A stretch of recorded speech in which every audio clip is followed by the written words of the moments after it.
къде щяхте да отидете? Аз бих се останала в България, защото се обичам страната.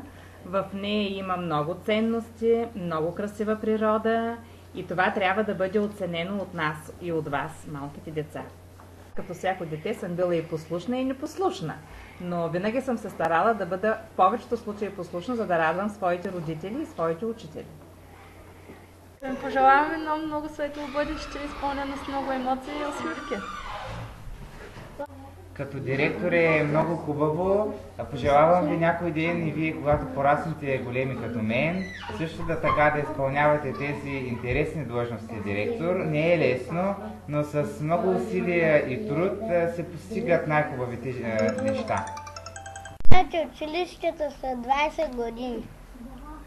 Представям се училището като една красива сграда, изпълнена с много деца.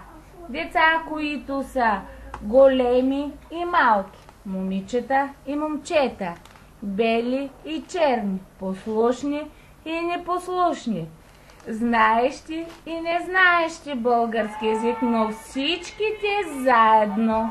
Ще направя така, че децата да не се бият, да не се блъскат, да не се обиждат и да искат всички деца да бъдат заедно в една стая, да не се делят децата. 3 неща са нужни на човек. Да учи много, да работи много и да има много усмивки. На всички деца пожелавам успешно приключване на учебната година. Нека да няма оставащи ученици, т.е. изостанали ученици. Нека всички да бъдат с добри резултати в края на учебната година и ви пожелавам едно весело лято. И на 15 септември отново да бъдем заедно.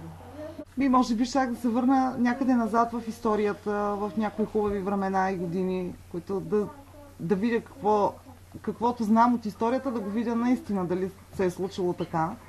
А пък, ако имам машина на времето, мога пък и да отида и в бъдещето. Да видя дали това, което искаме да се случи, наистина ще може. Дали градът ще бъде толкова хубав, колкото искаме, дали страната ни ще бъде толкова хубава, колкото искаме. Не знам. Какво пожелавате на града? Какво пожелавам на града? Да.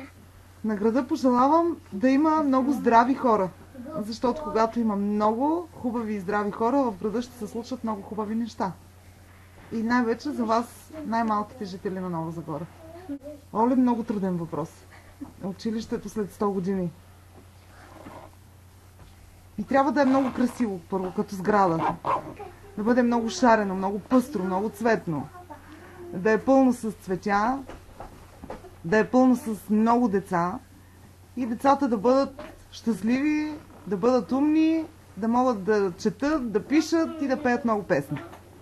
Как да успеете? Ще успеете, когато много се трудите, много учите и бъдете много добри хора.